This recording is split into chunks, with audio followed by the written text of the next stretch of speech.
Okay, so my name's Erin. I'm a reference assistant here at Samuels Public Library, and today we're going to be going over Fold3. That's another genealogy database that we have here at Samuels. We have a library edition subscription to. We did the Ancestry workshop, I believe in May, which I also did. And this is a little bit similar in that some of the searching, the search box and all of the technical aspects of it is a little bit similar, mostly because Fold3 is actually owned by Ancestry. So this is kind of like a sub-subscription. If anybody has used one of the premium personal accounts for Ancestry, I believe Fold3 is added in that as well. But we have a library edition, so you don't have to get a paid account, and if you have access with your library card, or you can access it on home with your library card, or if you're here in the library, you can also access it using a personal device or if you're on one of our computers. So first things first, in order to access Fold3, our library edition, I'm going to show you our website. Go ahead and share screen here. Alrighty. And let's just do. Okay, so you should be able to see this is our Samuels Public Library website. And looks like we have somebody else.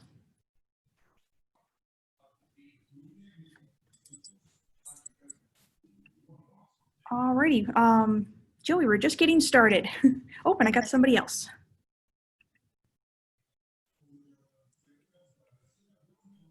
All right, can everybody hear me? Yes. Alrighty, just to warn you guys, I am recording it because we will be uploading this to our website. So if you don't want to be heard or anything like that, or seen, you can just turn your camera or the audio off. But we do have the chat feature, or if you just want to shout out a question, just feel free to do that as well. All right, I was just getting started with how to access Fold3. So in order to do that, you can access it at home. You just need your library card.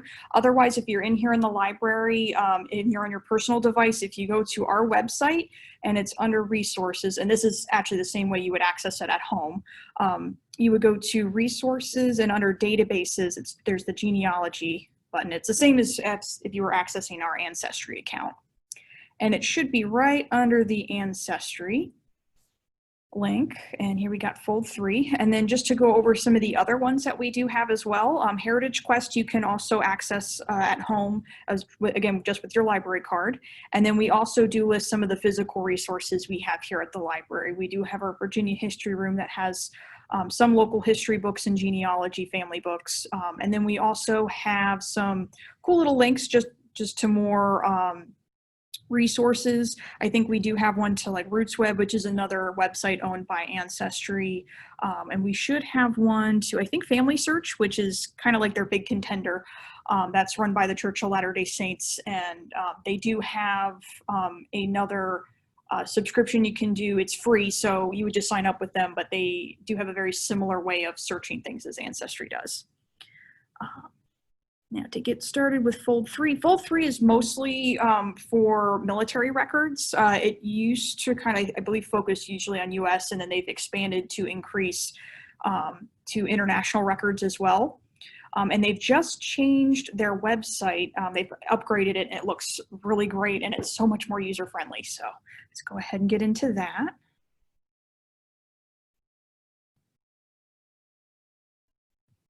Okay, and let me know if you guys can't see anything. I'm pretty sure I just have the web browser shared, so it should be able to switch through tabs.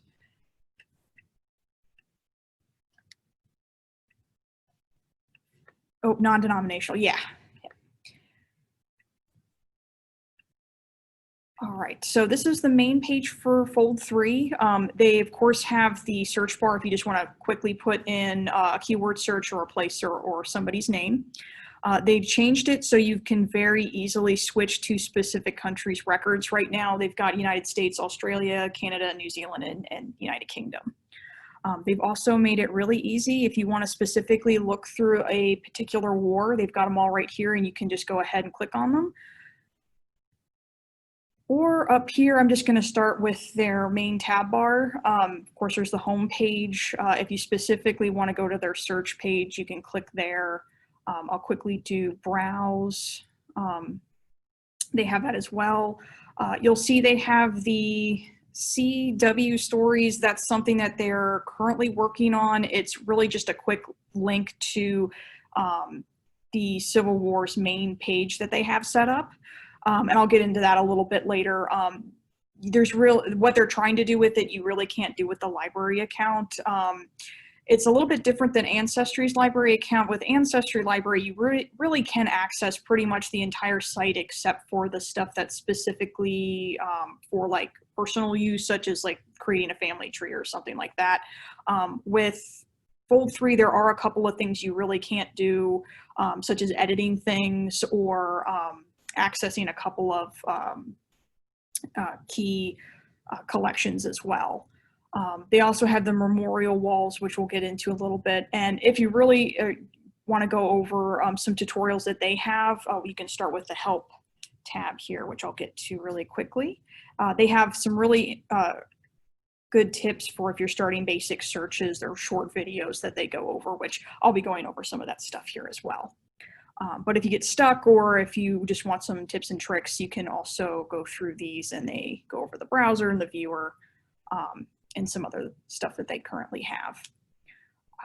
And then of course there's the member login button over here. You guys don't have to worry about that. If you're going through the libraries link, you should have this blue banner at the top where it says Samuel's Edition or Library Edition at Samuel's Public Library. That's how you know you've logged into the Library Edition correctly.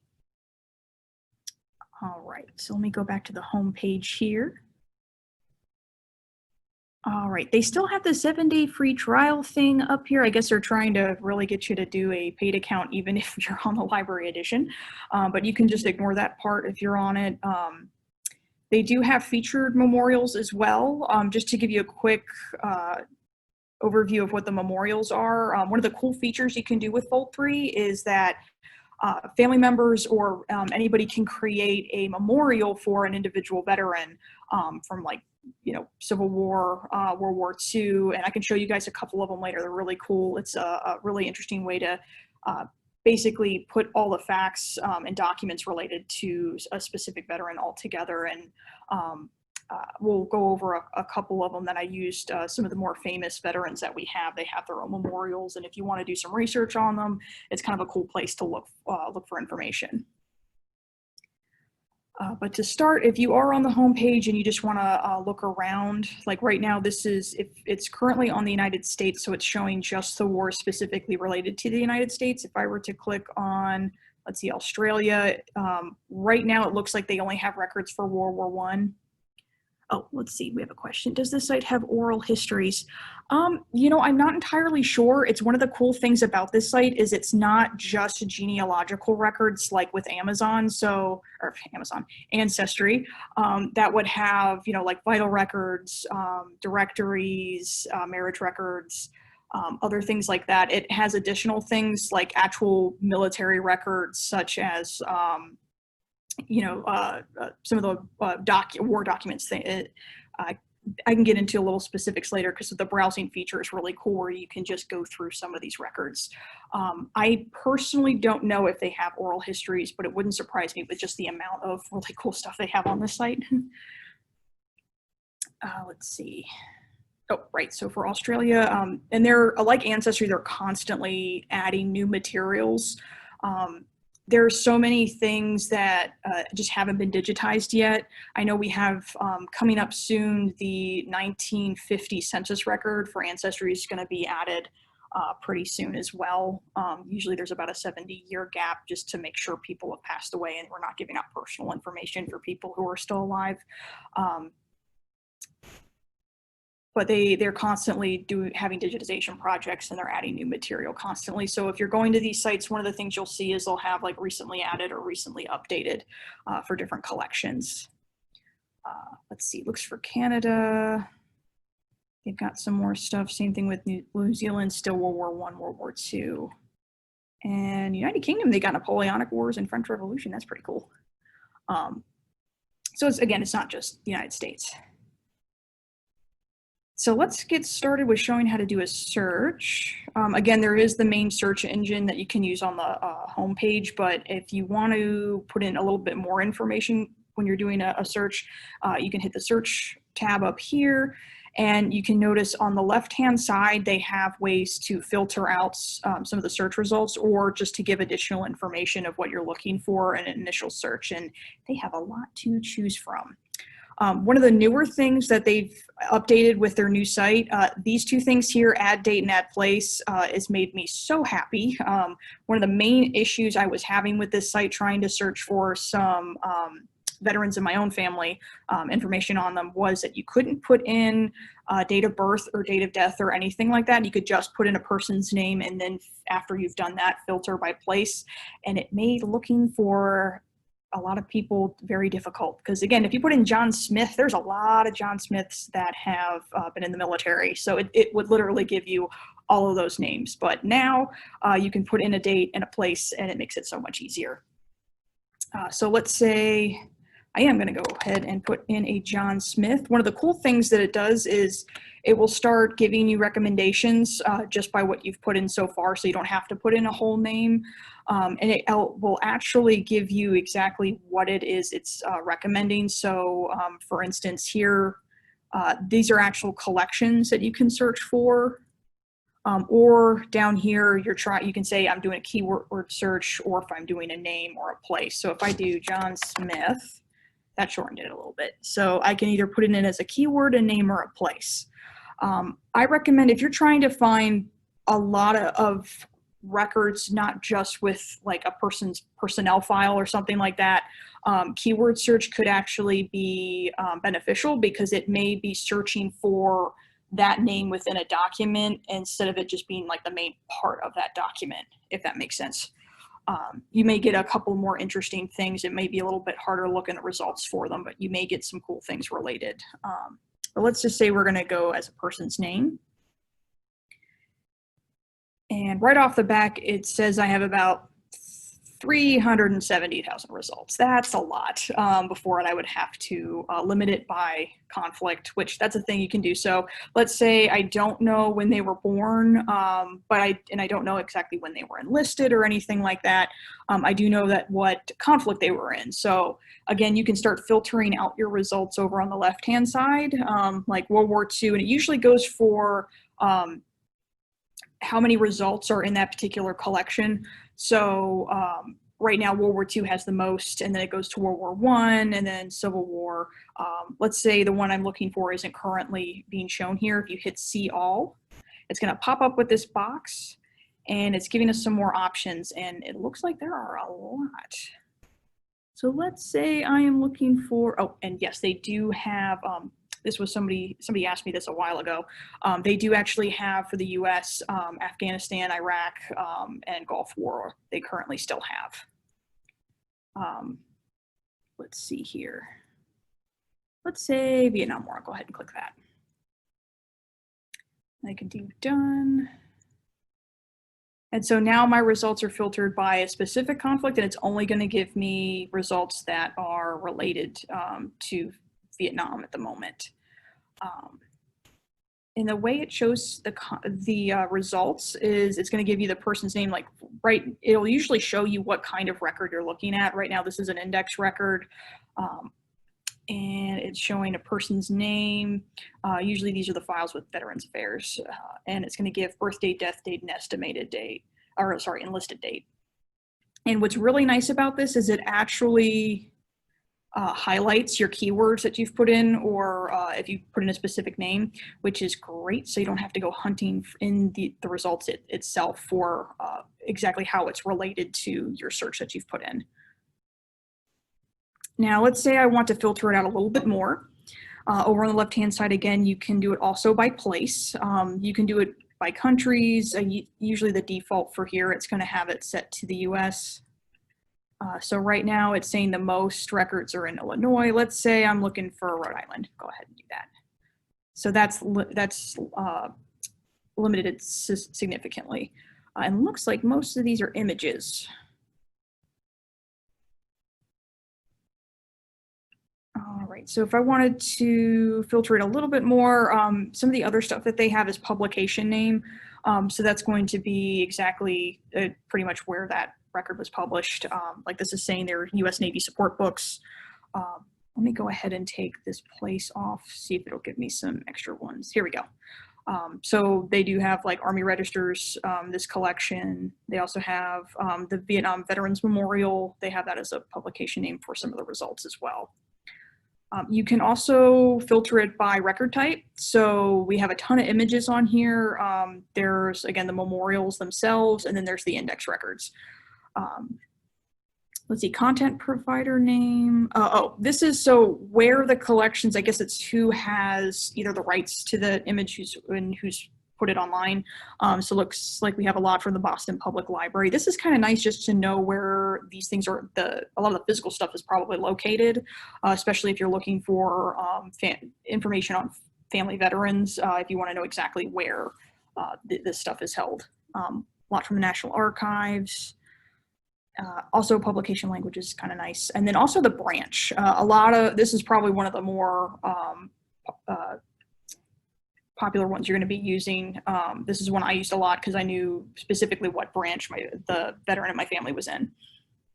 One thing I will say to note, if anyone's not aware, if you have anybody in the Air Force, but you're looking for them during World War II, you're going to want to look for Army, because it was actually the Army before it was, before there was an Air Force in World War II. I don't think they have the Air Corps listed here. Okay. So that's how you can filter. And then the two new things that they added, which is great. So let's say, let me take out Vietnam here. All right, I've put in John Smith, but I'm getting, again, there's like over 300,000 results for that. And I want to specifically limit to a certain date. I'll just say it was World War II. And you can click on add date. It's going to pop up with this box where you can either type in the year itself, or you can do a slider here. So let's say I'll put in 1942. You can specifically go by month or date as well. I will say, usually I have a better chance at results if you're doing specifically just the year. It's one of the things I mentioned in the Ancestry workshop. When you put in too much information, it's really going to limit the amount of results you get. And mostly it's because it's specifically looking for a document that has literally all the stuff that you've added. So if you take out a couple of stuff, sometimes you get more results because there could be a document that you're looking for that's relevant to what you're searching for, and it just doesn't have all that stuff that you've put into the search box. Another thing you can do, instead of just putting in the date like this, you could also, get rid of this part, just put in the year. So if I want to put in 1942, just click, and it's going to look for that year as well.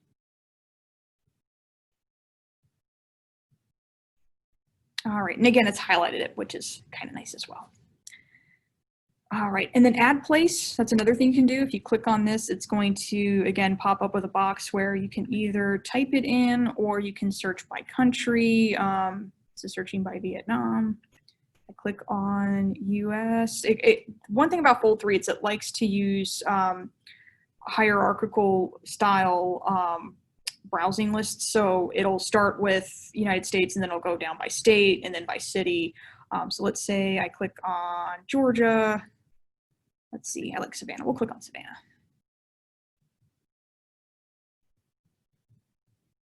All right, so now it's limited by that particular place. And again, just like with the time, you can actually go ahead and start typing it in, and it will try and give you what you're looking for here. So you can just click on that and it pretty much does the same thing. That's one thing about this site and Ancestry and a bunch of other sites. There's multiple ways to do the same thing. It's just really what you're comfortable with doing. And with most sites, I just kind of say play around with it, because the more you get used to where everything is on the site and how you get results and things like that, it gets a little bit more easier once you get used to it. All right. So another thing you can do is you can change how you're sorting your relevance up here of your search results. And right now it's when you hit it, have it set by relevance, it's what it thinks is most relevant based off of what you've put in the search box here. But let's say you don't want to sort by that. You can also sort by A to Z. So it's going to have everything from the keywords in alphabetical order, regardless of how much it thinks it's more relevant. And then you can also do recently updated. So that's going to be, I believe, either if the item itself, so like this particular draft card, if that's been the most updated thing, or it could also be collection, I believe, as well. You can also do oldest first. And then you can also do newest first. All right, and then also this is one thing I kind of recommend keeping it on. You can turn it on and off. This is optical character recognition. It's just an extra thing for it doing a search of documents itself that have been printed or photos. So what it's doing is it's scanning when they've uploaded some of these records and they have the photos of them. So like these over here, they have a software that can read, or at least attempt to read, the words that are in the picture. So it's trying to match what's in the picture to what you've put in the search engine. And there's some downsides to it just because of how well it's reading it. You can get some false positives. So I'm assuming that's why they give you the option to have it turned off. But I usually keep it on because you never know what you're going to be able to find with it.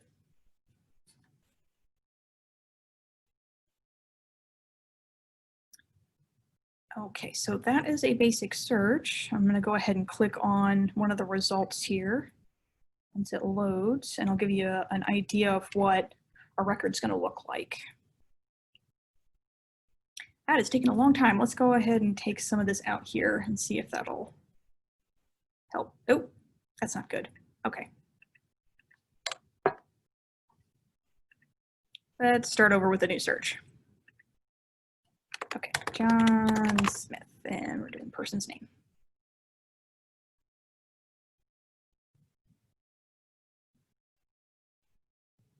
Okay, it might be freaking out just because I'm doing such a generic name and there's so many results. So I'm gonna go ahead and do Grandpa. Hopefully that works. There we go. Okay. Okay, now it is freaking out. Let's do World War II. Here we go. Oh, that's why. I have newest first. I didn't fix it. Okay, we're going to go back to sort by relevance.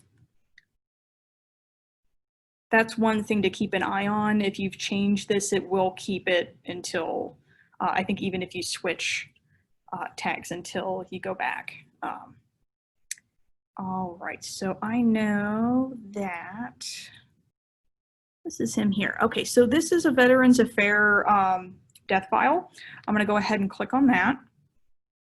And this is how it looks when you are looking at one of the indexes that they have. So this is an indexed file. So it's giving you full name, and your social security, birthday, death date, what branch that they were in, enlistment date, and things like that.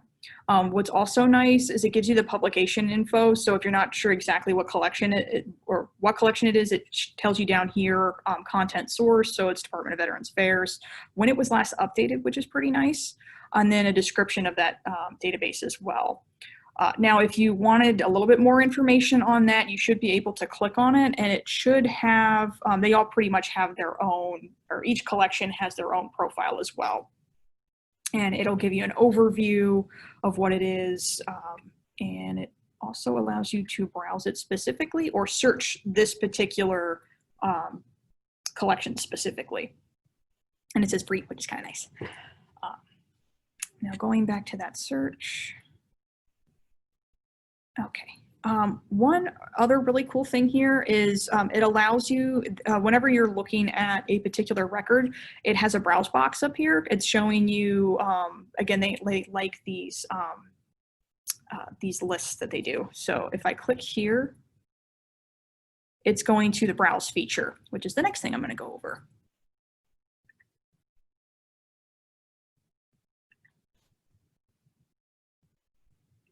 Okay, before I do that though, I'm just going to show you a couple more different file types. Here's a draft card as well where they actually have the image itself. You may notice that if you've used Ancestry before, the viewer that they have, which is this here, is pretty much the exact same. Which is nice though, is they give you all the information on that record in the left-hand side. It's giving you the basic info, so what series it's from, and then everything that's in the particular record as an index. Then it gives you information on the collection itself. So it's the draft cards, let's see, and then particular record group. I personally haven't had to use this information, but it's there if you need it. And then contributions. Oh, yeah, I think that's just for if anybody has, if you have a personal account, you can add comments and things like that to some of these things. Unfortunately, that's a feature you can't do with the library account though. Now, if you're looking at a record, one thing it does is it shows you, you're able to actually search in the record itself, I think, which is kind of nice because some of the documents they have, again, they're actual documents from some of the departments like during the wars, and you know, they're long text documents I think you're able to search through by keyword, which is pretty awesome. But there's enough, it's small enough to where we wouldn't really have to use that.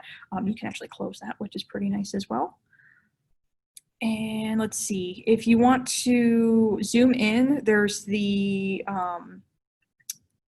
plus icon over here you can click on, or if you want to go out as well. There's the buttons here that, well, not sure exactly what that's doing. I think it's to change orientation, but we don't really have to worry about that so much. And then the other thing is you can change the brightness and the contrast if you're having a hard time looking at it, which is very nice because some of these, when they were originally photographed or they could have been done by microfilm, it's really hard to see. They just weren't, the quality of the photo that was taken just wasn't done very well. So you can manipulate brightness and the contrast just to make it a little bit more easier for you to read it.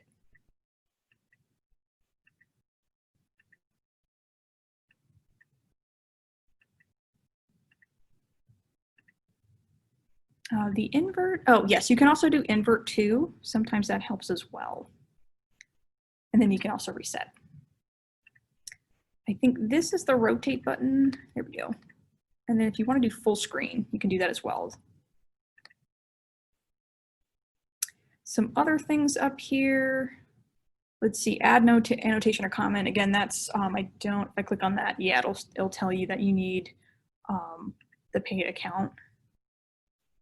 And then over here, there's that find an image. So if you wanted to do a keyword search within the document, there's an option to download it. This is where if you are using the library account and you want to be able to save some of the documents that you found, just like with Ancestry, since you can't save it to like a personal tree or anything like that, you can download the image or you can print it out. There's the add to memorial button. And again, yeah, that's one of the options that you have to have a paid account for. There is this also share button. So if you wanted to link a URL to that for whatever reason, or if you want to share on Facebook or Twitter. And that is the viewer.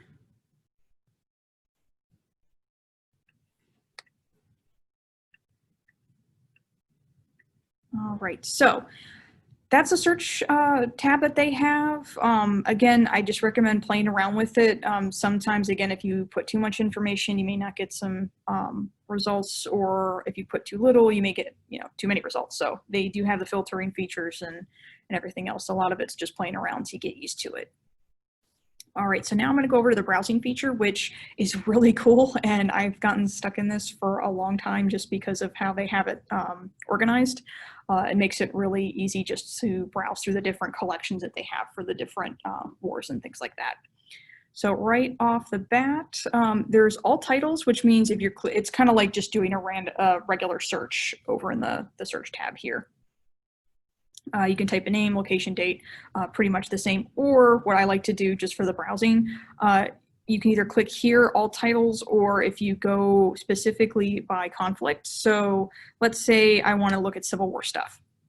And now it's going by publication. So right off the bat, they have the Army Register of Enlistments from 1798 to 1914. This is from 1798 to 1969. They actually do have the census on here. They've also got Civil War Pensions Index, Civil War maps. Here's Civil War photos. That's pretty cool. Looks like these may just be by specific person. Let me go back to, here we got Confederate casualty reports. And then it goes down by category, individual states, and then you can go by location. So let's do Maryland. And then they have the different areas. So this is going to be the different battles that they had. So here's Antietam. Then they go by unit. It's kind of like going down the rabbit hole. It just keeps going and going and going. Let's do 27th Virginia, and then it has the documents that they had related to that incident in that database. So let's see, go ahead and click on one, and then it's going to take you to the viewer. And then the reason why you can do keyword searches on this for a regular search, but sometimes it's just easier if you know specifically what you're looking for. You can find this stuff a little bit easier through the browsing.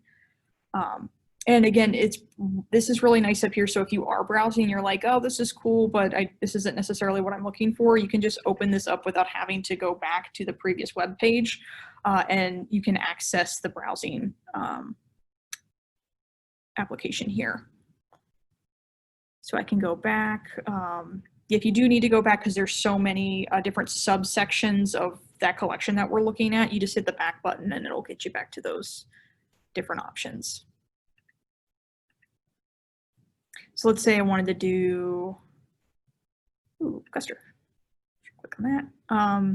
Like this is Custer's court-martial here, the actual documents from that. So like I said, they have some really cool stuff on here that's really not what you would normally think for doing genealogy. If you're researching a particular war or conflict, they have some pretty cool stuff on here as well. Here's the court documents, proceedings, like go ahead and click on that. Let's say if you do have something like this where it's multiple pages long, you don't have to keep going back to that page that we were just at to get to the next page. They actually have the arrows down here that you could just click on and it'll go through the pages themselves. And here you can hide film strip. So it'll actually show you the thumbnails for the specific images you're looking at. And you can click through those instead of using the arrows. Or show image information, that's on the left-hand side where it's showing you the information that they had on it indexed. You can hide that by clicking this button, which is pretty cool. Or, yeah, that's another way to do it. All right, so I'm going back here.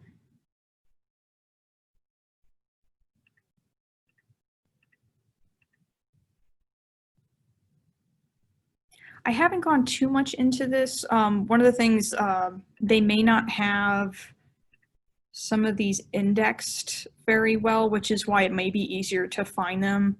Like this is the Homestead Act, that's pretty cool. Like there was one, like some of the images, for instance, may not be indexed very well. And if they're not indexed well, you may not be able to do a direct search for them, which is why when you're browsing through these different collections, you may be able to find some cool things that's related to, a family member or whatever it is that you're researching. That's one of the, it wasn't on here, but it's one of the ways that I was able to find some Civil War records, or no, sorry, it was Revolutionary records on some ancestors of mine through a university that had a collection, and they had a similar setup where they had this type of information, and then they had all the photos in alphabetical order, and you had to browse through them in order to find them. They didn't have them indexed to where you could do a keyword search on them. Let's see. The search engine itself, I believe, changes to how you are clicking on categories. So like, for instance, if I click on Revolutionary War, if you go ahead and put in the search, then it's specifically just going to search the Revolutionary War. If I do War of 1812 and I hit Army registers, it's, again, you're searching specifically in just that area. Or you can, again, browse specifically by, this is the volume, so it's the specific years in that collection.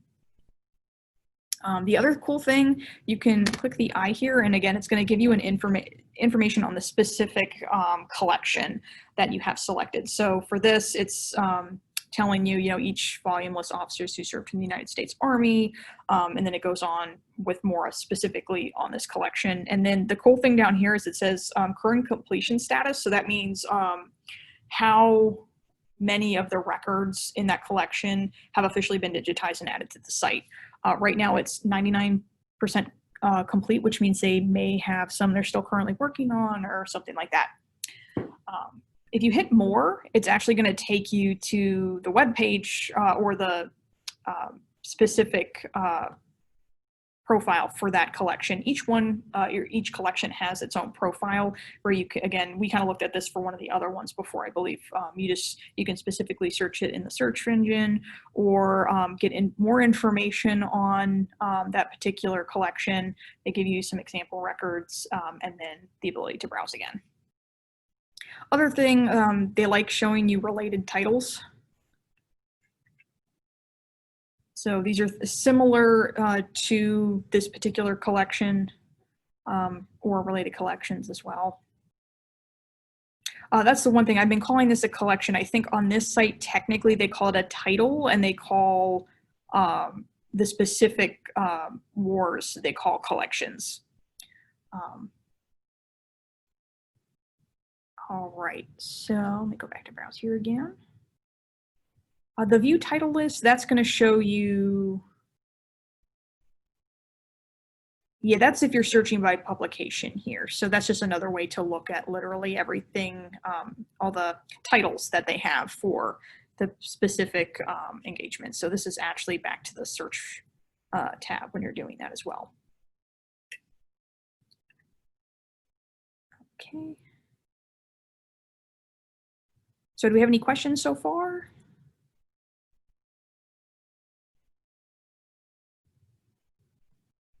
All right, I'm going to assume no, but feel free to put anything in the chat or just let me know. I'm going to show you guys really quick the Civil War stories. This is pretty much just the main profile page for the U.S. Civil War collection. Let's see.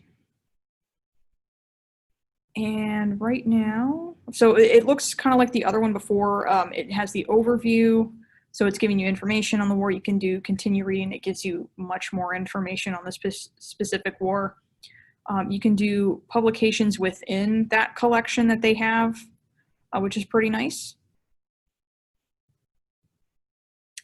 And then they also have a description, which was just, if you click on the more here, continue reading, it just pops it over to description.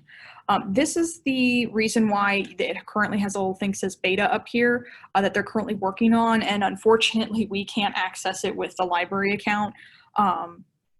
Let's see, can you search for the Battle of Bull Run? Yes, I believe you can. Unfortunately, which is what it's trying to do here, like with battles, like if I do Battle of Bull Run. Yep, well, here's second Bull Run. Let me just put in Bull Run.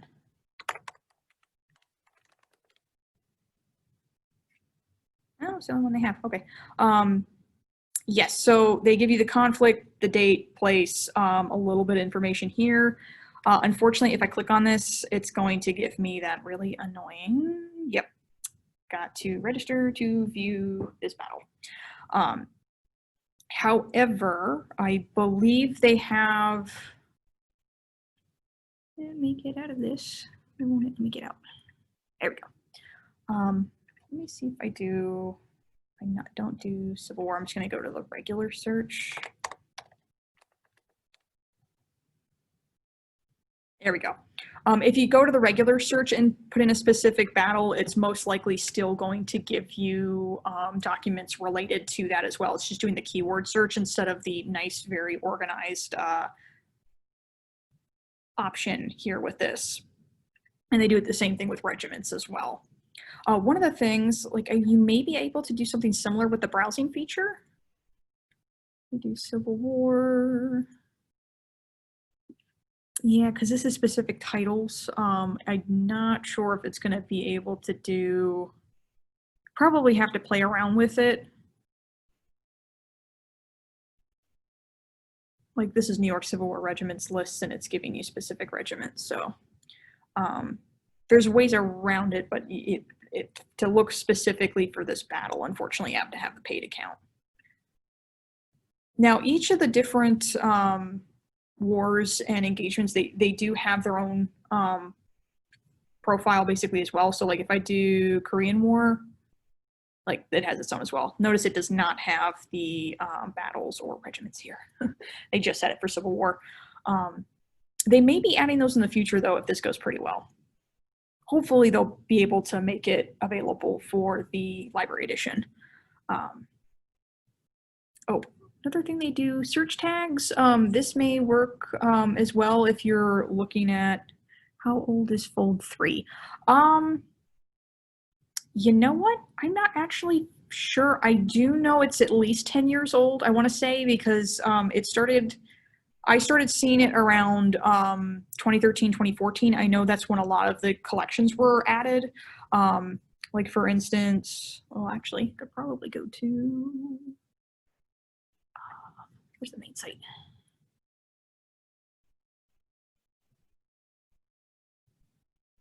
Not sure if it's got a, darn. Yeah, I don't know the exact name, but I do know, oh, did you see an about? Oh, about Fold3, thank you. There it is. Okay, let's see if it actually has a start date. Okay.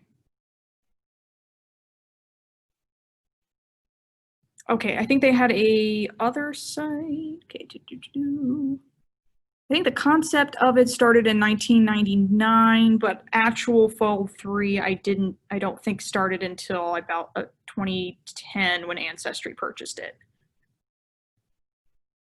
So yeah, it's at least 10 years old.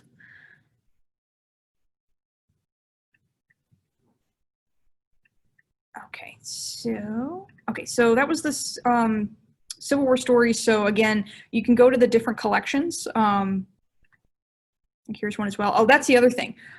So while it's predominantly a military record site, there are a couple other things that aren't. For instance, they do have some Native American records as well. And then I think they also have some homestead records, but it's only for one specific state. I'm not sure if they are going to increase it in the future, but they do have it here as well. Let's see. Also, and so now I'm going to go over about the memorials, which is actually really cool.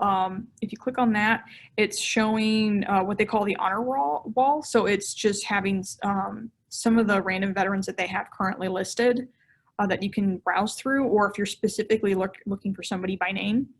And then they have different conflicts you can click through. So if I wanted to do World War II, and add somebody's name, let me put in John Smith again. It's actually going to, I believe, take you back to the search bar as well. And then, but you see it specifically looking for a memorial. So let's see, this is somebody's memorial. I'll go ahead and click on that.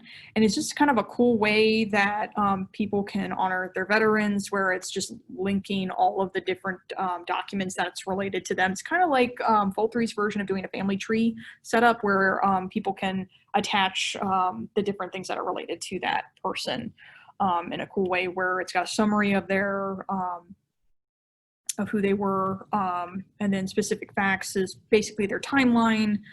So like this person, let's see, they were born, when they were born, conflict period, which branch they were in, when they were enlisted, discharged, and when they passed away. You can do stories, and then they also have a gallery here. Let me get somebody that's got a little bit more.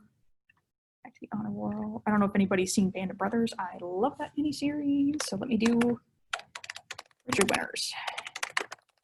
No, he's got one.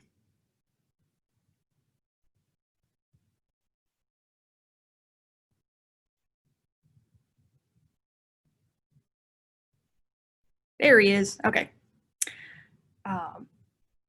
So let's see, when you're looking at the results, again, it's going to say memorial. It may have a picture of them if a family member or somebody else has uploaded one. It'll say the conflict they were mostly known for. That I think has the person who uploaded that as well. Seeing World War II, basically giving you a little overview of the memorial itself. I'm going to go ahead and click on that.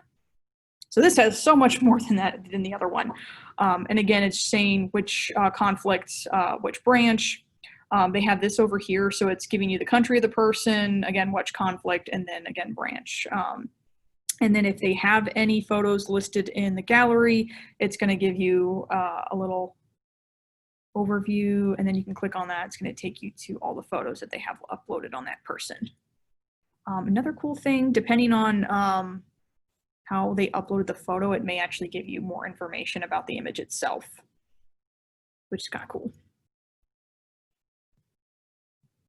Okay, stories. Oh, darn, none listed here. Some people can upload particular, like if it was newsprint or something related to the individual that either during their service or stuff like that, you can add it here.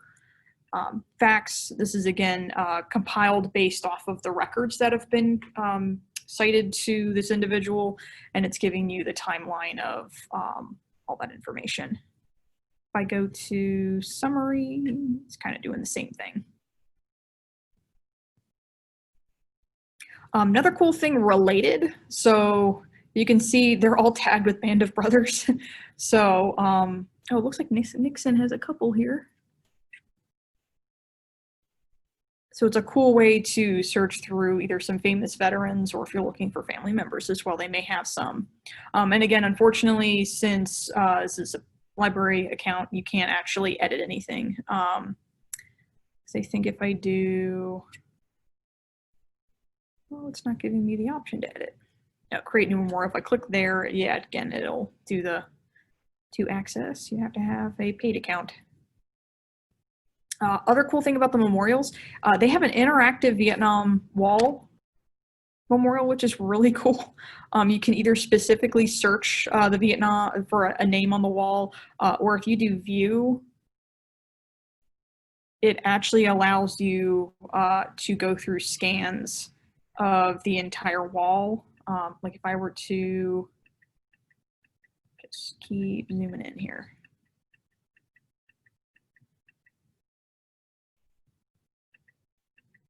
And then hover over a name, you can see where it highlights it. If I were to click on them, in the left-hand side, it's giving me all the information they have on that individual, including, since this is Vietnam, they have a lot more information, their age, how they passed away, if they were recovered, what service they were in. So like this person was a Marine. So this is kind of cool to look through. So if anybody's got Vietnam vets in their family who passed away, this is a cool way to check out the memorial. You can't get to DC. Okay. Let's see, they also have browse by if you specifically want to go by service, or specifically by town as well, or by state. They also give some more information about the wall, which is pretty cool. And then view, description, that type of thing. Right, yeah, it is pretty amazing. When I a couple of days ago, I was going through these, and I spent a little too much time on it just because of how interactive they've made the whole experience. It's pretty amazing. Especially for people who just can't get to the actual wall, they can you can still experience it in pretty good HD at home. And it's not just the veterans or the Vietnam memorial that they have. Let me go back up here. They do have one for the Arizona as well. I know a lot of people can't get to Hawaii, so you're actually able to interact with this as well. So if I go ahead and hit view here, yep, they got a view of the wall. And again, it's if you zoom in,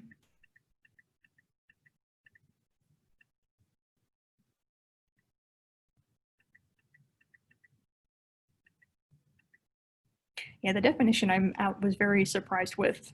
It's very good. And again, if you hover over, it's going to highlight over that individual, and it's going to say the name. And then if you hit this here, Yes, I do believe this is the covered area.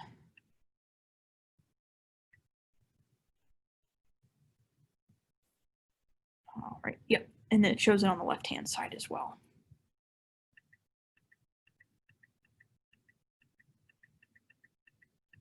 Just gonna zoom out here. That's about as far out as you can get.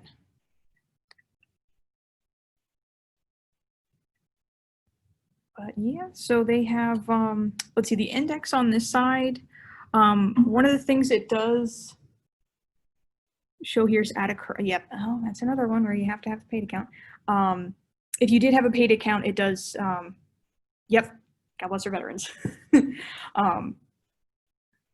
Yeah, I'm hoping eventually maybe they'll put some more memorials on here that, you know, people just can't get to,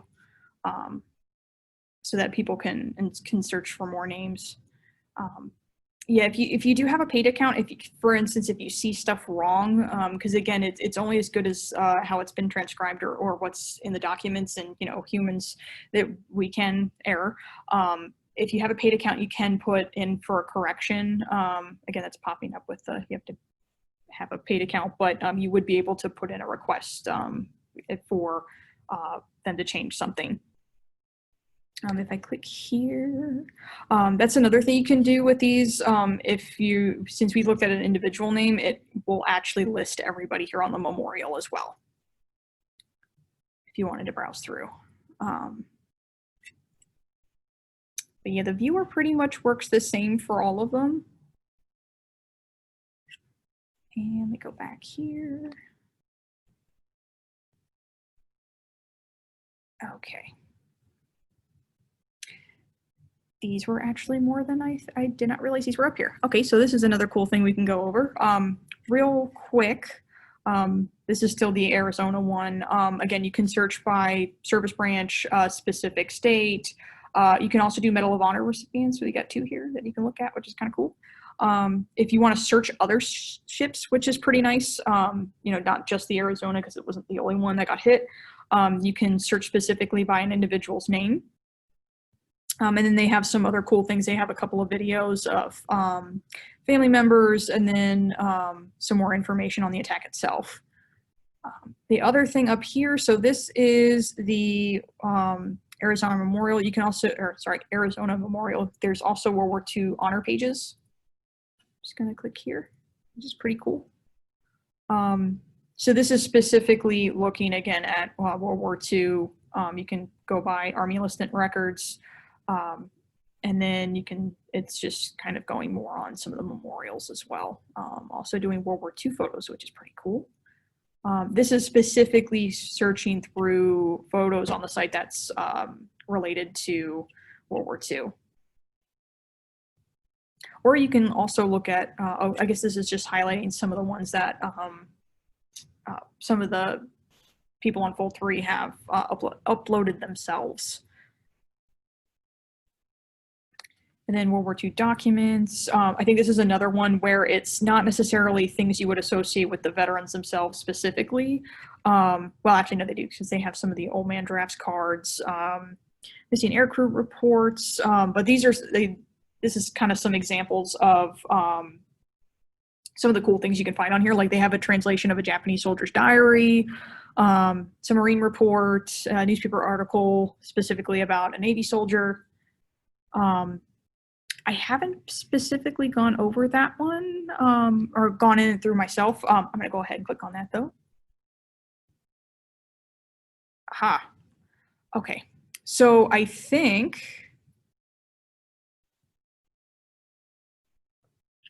let's see here. So I think this is all what the National Archives currently has on the Holocaust records that they have. So it looks like they've got stories here. Oh, they've got stuff from the Holocaust Museum. I'll go, ooh, I have not seen this part. This is pretty cool. Oh, that is neat. So they have, this is interactive as well. I believe you can click on specific photos. Like if I click here, it may give their story that they have based off of the records that they have. And that is really cool. So I think they've done memorials for Holocaust survivors as well. Looks like it gives facts and sort. They have it pretty much set up as they do for the memorials for veterans as well.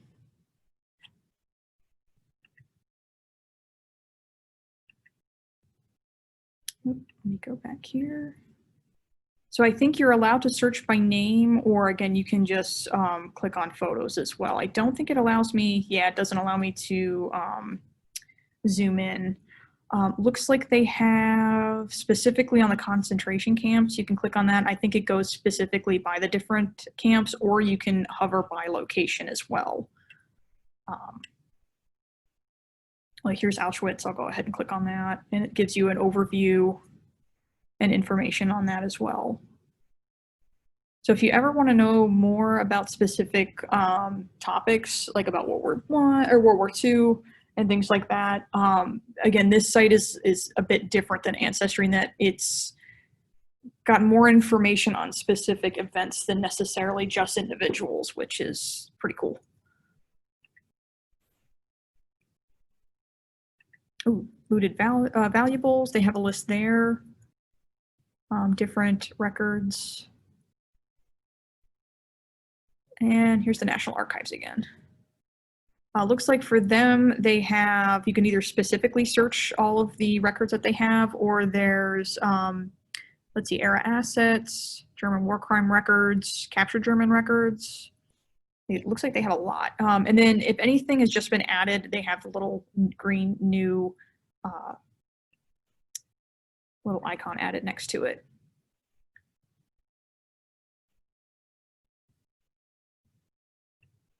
Yeah, there is a lot on this site, even I didn't realize. So again, it's kind of just playing around with it, and it's like doing most genealogy work, it's kind of like a rabbit hole. You start doing it, and 4 hours later, you've been sitting out there and researching for a very long time, but it's really fun and I enjoy it.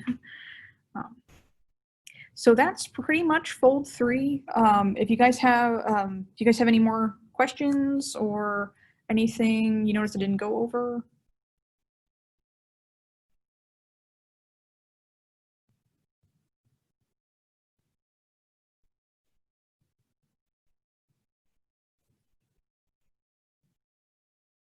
Oh, awesome. I'm glad you liked it.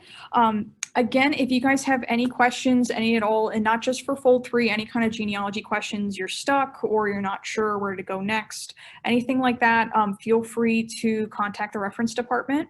Again, you can email us at reference@samuelslibrary.net, or you can give us a call. It's 540-635-3153. I believe our extension is 105. And yeah, you can ask for Erin.